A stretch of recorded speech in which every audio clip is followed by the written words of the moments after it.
Tonight, I want to start with this question. And I don't think most women have ever been asked this directly.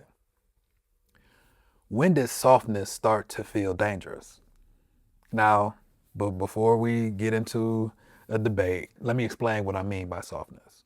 I'm talking emotional accessibility, availability, receptivity, the capacity to be open. When did that start feeling like something to protect yourself from having as opposed to embracing? Now, personally, I've met extraordinary women, gifted, capable, accomplished, deeply intellectual beings, but they're also carrying a hardness, almost impenetrable outer that, although it wasn't the original equipment in the build out, it became installed. And typically a software update prompted by something that happened is what I'm noticing. Someone took advantage of their openness or an environment that punished vulnerability but rewarded performance. The hardness protected them. It worked and it got them through. But present day is still there in a season where the real threat is gone, but it's costing them the things that they actually want. And when we talk about it like that, that's not just women, that's people in general. Tonight, we're talking about the difference between a strong woman and a hard woman and why that distinction matters. Welcome to Better Every Day. I want to be precise about what I mean by these terms because words matter. A strong person, male or female, has and should have the capacity to endure. Life comes at you fast, and if you allow the process to do its thing, you will have developed resilience, which is necessary. The ability to absorb difficulty without it being permanently affecting you or broken by it. That strength is real, and it's built through real experience. It's an asset, and both are needed and necessary. Now, a hard person has closed emotional access points. And often that's in response to the same experience that built their strength. That hardness is not the strength itself. However, it's the scar tissue that formed around strength, right? It protects, it also prevents intimacy. And that kind of connection, we're all designed for.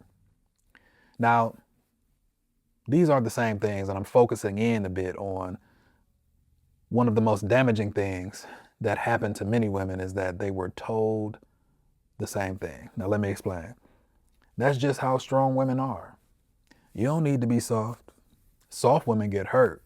And one of my favorite quotes for both men and women is, good girls finish last or good boys finish last. But we're talking about women first here. While the truth can be held that those are survival messages, not design messages, the goal is not to get rid of the strength. The goal is to get rid of the scar tissue to release the strength so that you can operate with full range. Think of it psychologically. Scar tissue forms to protect, which is good. That's a good thing. But when it over contracts, it limits the range of motion. And any physical therapist will tell you not to damage the scar tissue. They work with you to restore flexibility without reopening the wound. You got to rework that scar tissue. That's what emotional healing does for the hard person. The goal is not destroying the strength, but restoring the range. Now, hyper-independence has its own origin story, and it's almost always the same story. At some point, possibly childhood, maybe a significant relationship, maybe a professional environment, depending on or being vulnerable to someone cost you something, and it hurt. The vulnerability was exploited. The trust was violated. The need was dismissed. And the nervous system drew a conclusion: needing people is dangerous. And the safest posture is not to need anyone. That conclusion made sense in context. It was adaptive. The problem is that the nervous system doesn't automatically update when the context changes. That's a manual override. That same way it got there is the same way that it has to leave. So the woman who learned that depending on people gets you hurt carries that conclusion into every subsequent relationship. New relationship, same wall. New environment, same armor. New season, same survival posture. And she describes herself as independent, which is true. She is independent. But there's a version of independence that is chosen, and then there's a version of independence that is trauma response. They both look the same from the outside, but they feel completely different on the inside and when you experience them personally. Now, chosen independence is, I don't need this person for my identity or my survival. I'm whole in myself. I can choose to need and I choose to be self-sufficient based on what's appropriate. Trauma independence is, I cannot allow myself to need this person, even if I want to. The risk is too high, and I'll manage this from behind the wall. The first is healthy. The second is a prison. Now, here's what makes it harder to address. In many of our communities, particularly communities that have experienced systemic pain, that have learned as a cultural practice that you don't rely on systems or institutions or even people because they will fail you. Hyper-independence is not just individual, it's communal. It's praised. She does it all by herself. You're so strong is given as a compliment. And it is, but also it isn't. Because what produces over time is exhaustion and isolation. Now, stick with me because I want to reclaim a word tonight, and that word is softness.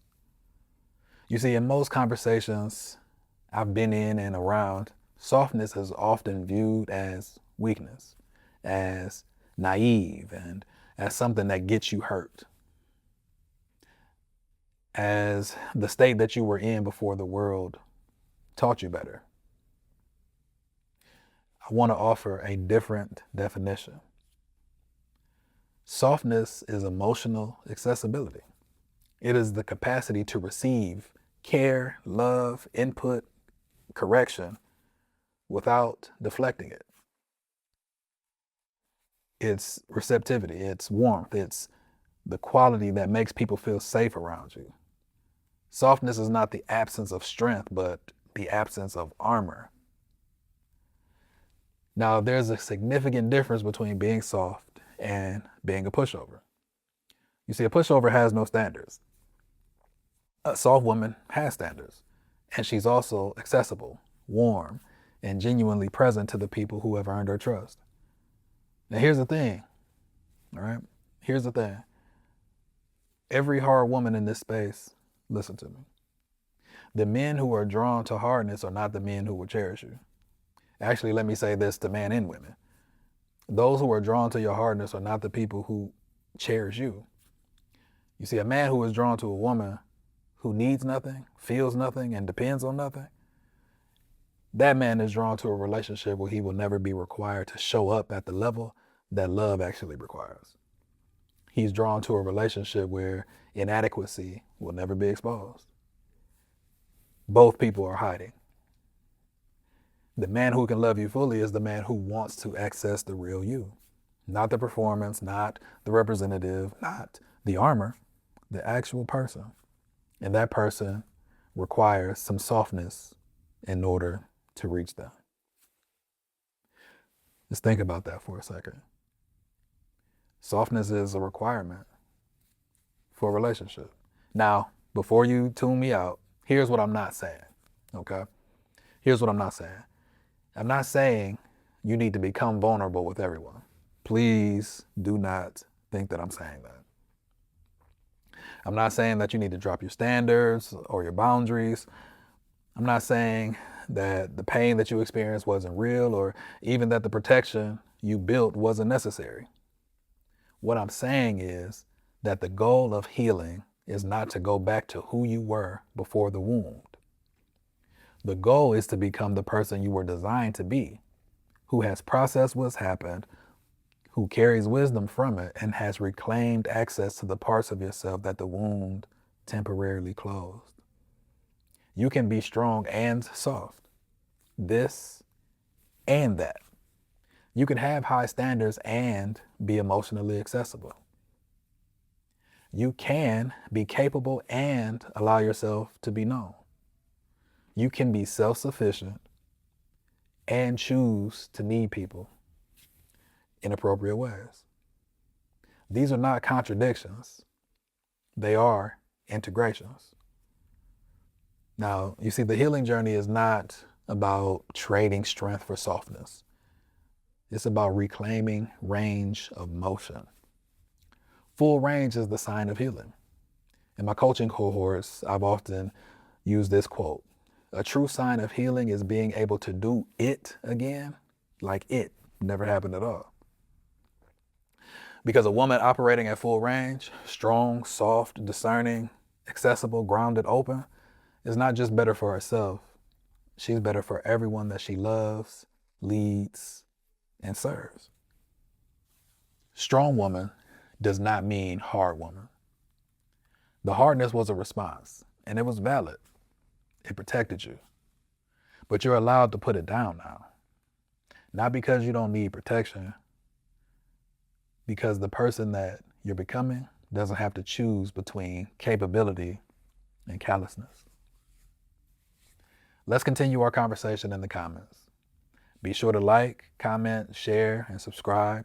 And if this truly made you think, or you want to discuss further in a community of like-minded individuals, feel free to join the private Better Everyday community. It's a private group. We would love to hear from you.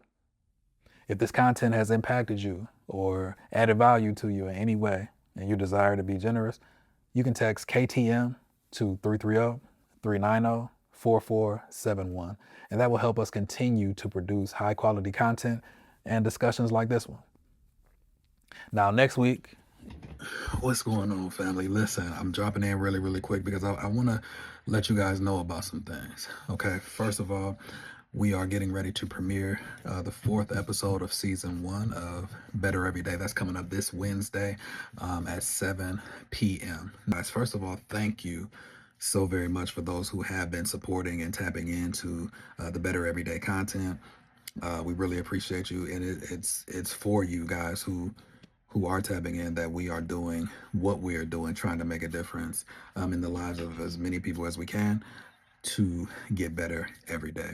KTM International is my personal and professional development ecosystem, and Better Every Day is a part of that. So to clear up, since we keep getting, what is Better Every Day and what are you doing? Are you becoming a yes man? Are you pandering to the feminine gaze? All of the, you know how people are. So all of this stuff, we just want to go ahead and set the record straight on what it is, what it's not, who it's for, and what's going to be forthcoming.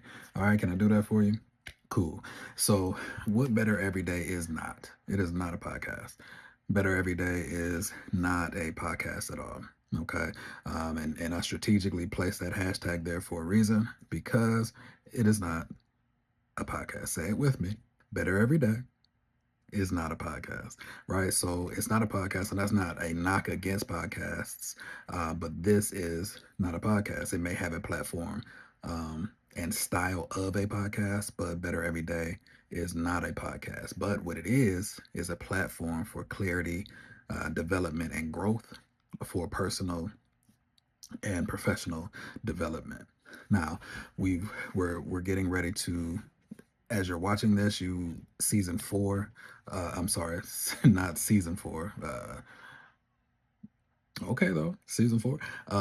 Season 1, episode 4 will be airing. It premieres on Wednesday, the 27th at 7 p.m. Season 1 is called Relationship Rewired because in my personal and professional development ecosystem, I've developed a framework called personal transformative development. And basically, with all of those fancy words, what it means is from the studies of neuroplasticity, you can rewire the way that you think with repeated steps to get new data into the brain to go in a different direction or to view something differently. So And just like there's a right way, there's a wrong way to do that, and all of that. But here's the thing. It's called Relationship Rewired because I wanted to look at relationship in a new way and just thought create contrast in where someone may be thinking, to recognize that there's a different way to think about a thing. And if you can think about a thing differently, then you can see a thing differently. And if you can see a thing differently, then you can get a different result out of the same thing that you've been looking at. Right. So, what we've been looking at with Relationship Rewired is the first 4 episodes is presenting different thoughts on both personal and professional issues that show how relationships are meant to enrich your life. Not something that we should shy away from, not something that um, we should be listening to people who are damaged from relationship. Just all of the things, right? We have 4 more episodes getting ready to launch in season 1, and then we'll be rolling into season 2, which is a whole different subject matter and a whole different approach on uh, thought. I'm excited, and again, thank you guys for those who has joined into the Better Everyday community and getting your questions and just creating an atmosphere in a community where there's no such thing as a dumb question. You know, we're all just trying to get better every day. What I want you to do is stay tuned, like, share, subscribe, get into the community. It's free to join. It doesn't cost you anything. But what we're trying to do is develop a community where people are developing and curating hunger for more, hunger for growth, hunger for better. And whatever better is, that your better may not look like someone else's better, but still the commonality is we are on a path for betterment, whether that's professionally or personally. You can get better every day and then have support and community around you um, to help you on that journey. That's what Better Every Day is all about. It's a free entry platform to my personal and professional development ecosystem where people are just wanting to get better every day. It is not a church. It's not a Bible study. It's not a podcast. It's not any of those things.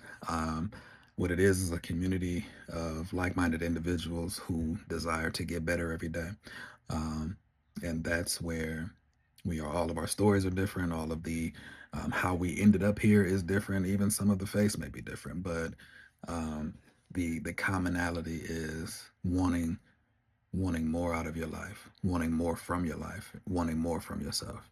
So stay tuned. We're going to be, while we're taking this break and this hiatus and getting these next 4 episodes in the pipeline to you, we're going to be working on getting some different sorts of content out there to you so that you're not just like waiting, right? So that you're not just like, okay, you know what I mean? So that we have some things ready for you to still get to you while we're doing the things that we need to do. All right, so I just wanted to stop in really quick and talk to you guys about this. What Better Every Day actually is versus what they're trying to say that it is. Um, and you know, just kind of set the record straight. Not we ain't trying to check nobody or nothing. That if it's not for you, then it's not for you, and that's fine. I want to help as many people as I can, but I also know that what I'm developing is not for everyone, and that's okay. That's okay. I think that's one of the biggest things that we do in business is make the mistake of, oh, my business is for everyone. No, it's not. No, it's not. So that's it. That's all. Thank you guys for tuning in to Better Every Day. Thank you for getting active in the community. Thank you for what you do for the initial launch of Better Every Day. And I cannot wait to begin to share with you the new things that we have getting ready to develop with the personal and professional development ecosystem, and just all of the things that we are getting ready to roll out. Let's get better every day. Week is episode 5, and we're talking kingdom versus culture. What TikTok, therapy, and Sunday school got wrong about dating and marriage. This one's going to be alive. I can't wait to talk to you about it. I'll see you next Wednesday. Let's get better every day.